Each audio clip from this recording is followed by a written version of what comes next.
Setelah Spanyol melawan Argentina kemarin, ada pertempuran yang rupanya terjadi di benak netizen di Indonesia. Pertempuran antara Jokowi yang dianggap di sini menggunakan KPK dan Polri di backup oleh oligarki hitam versus atau melawan Prabowo yang di backup oleh atau mungkin Kejaksaan Agung yang di backup oleh Prabowo ya. Kira-kira siapa pemenangnya? Mau tahu? Ini kartunya.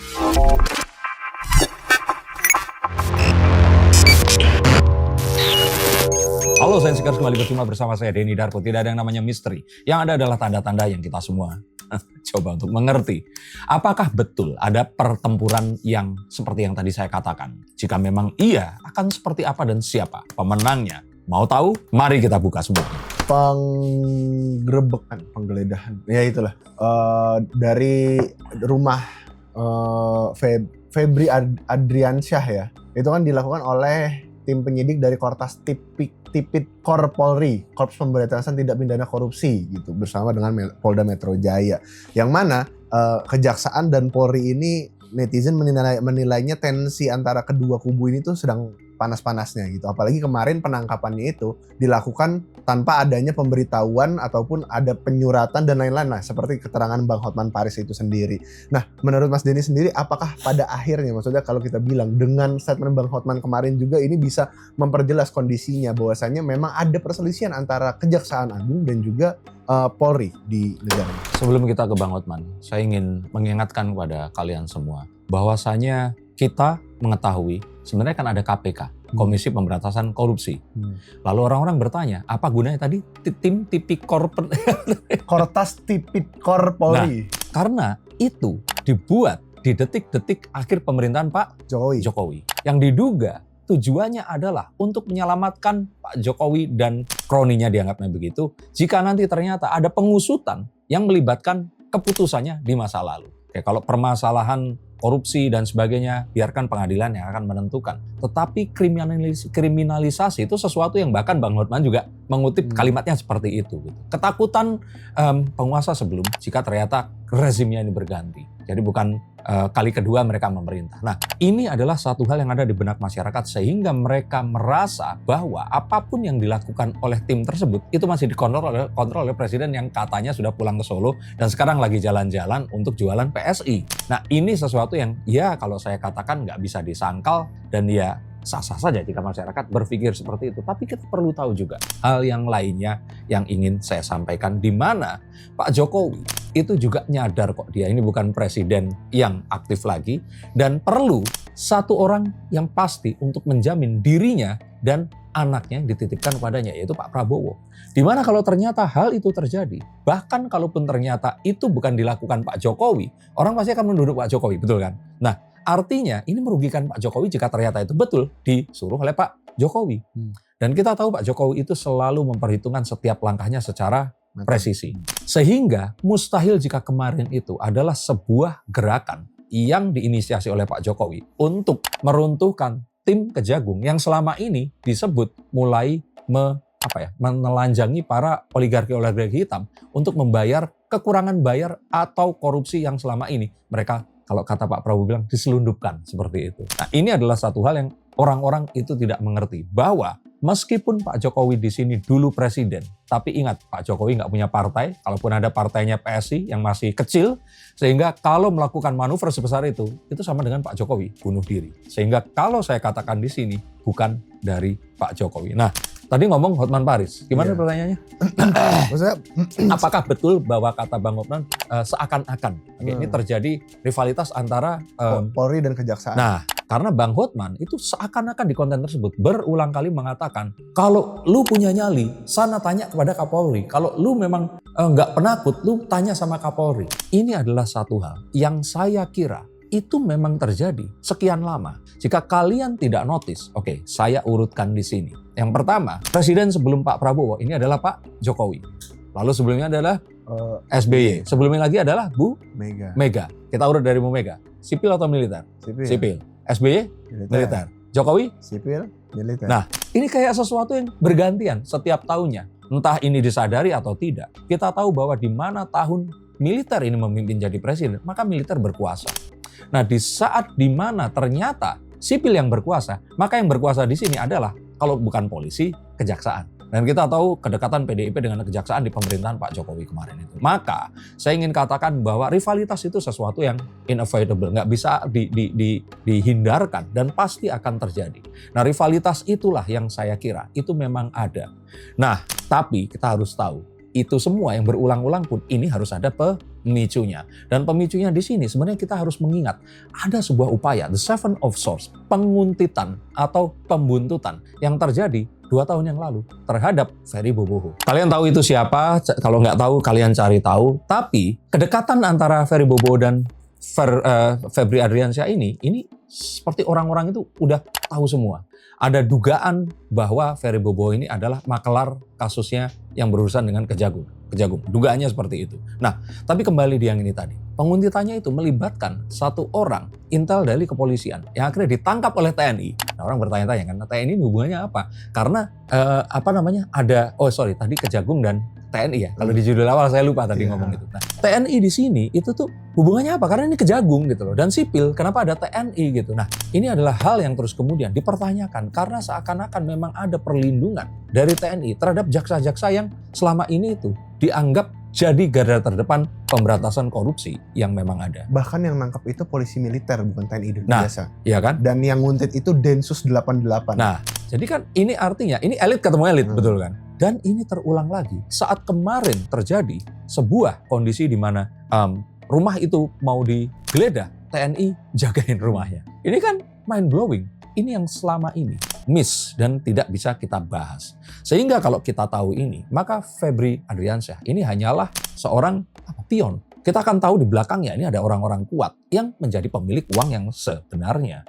Nah, maka inilah yang sebenarnya dipertanyakan, dipertaruhkan. Dan kemarin pun kita melihat, walaupun kita melihat bahwa ada tendensi seakan-akan Bang Hotman ini punya konflik of interest. Kita duga begitu karena dia terlihat sangat emosional dan berapi-api, berusaha untuk agresif terhadap wartawan. Dan dia ini terlihat berusaha untuk menunjukkan kedekatan dengan Pak Prabowo untuk melindungi seseorang yang dianggap berjasa dan anak emas dari Pak Prabowo Subianto ini tadi. Tapi kita tahu bahwa sapu kotor, ya sapunya dibersihin dulu baru digunakan untuk menyapu kotoran yang ada. Maka menjawab pertanyaan tadi itu, apa yang dikatakan Bang Hotman, ini sesuatu yang memang terjadi. Apakah beliau ini membuat-buat? Saya pikir enggak. Yang terjadi ya memang itu.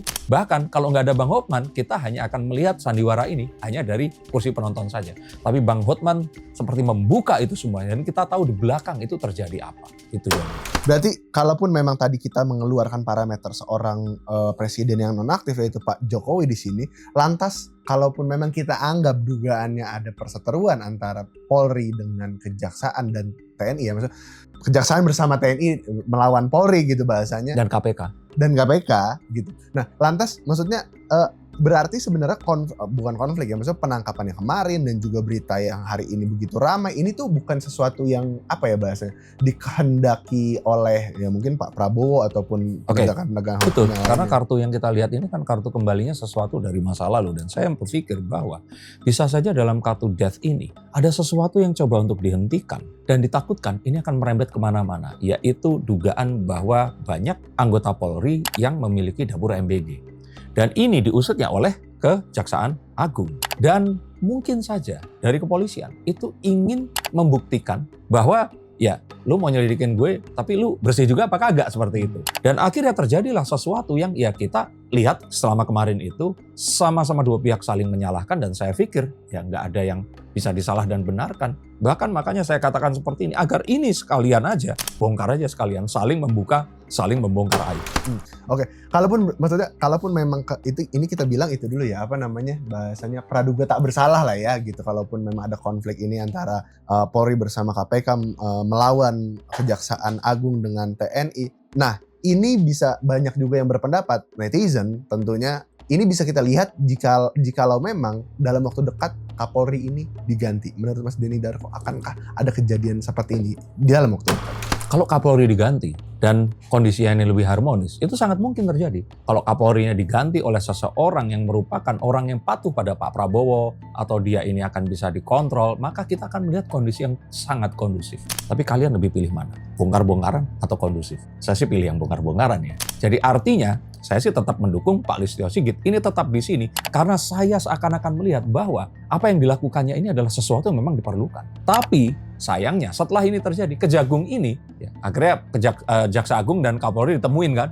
Terus terhembus kabar katanya Kejagung ini menghentikan adanya audit terhadap dapur-dapur MBG yang konon katanya diduga dimiliki oleh personil atau oknum Polri ini tadi. Nah ini kan jadinya jadi kentang gitu loh. Aduh, kenapa nggak bongkar aja sekalian kalau memang ini nggak bener gitu. Tapi kalau bener, ya silakan, apapun itu. Tapi kalau nggak bener, mau siapapun itu, mau itu adalah Mas Didit atau itu adalah orang dekatnya Pak Prabowo sekalipun, ya harus diusut. Karena hal-hal seperti inilah yang dibutuhkan oleh masyarakat. Di mana apa yang mereka anggap sebagai orba yang bangkit kembali, itu tidak benar-benar terjadi.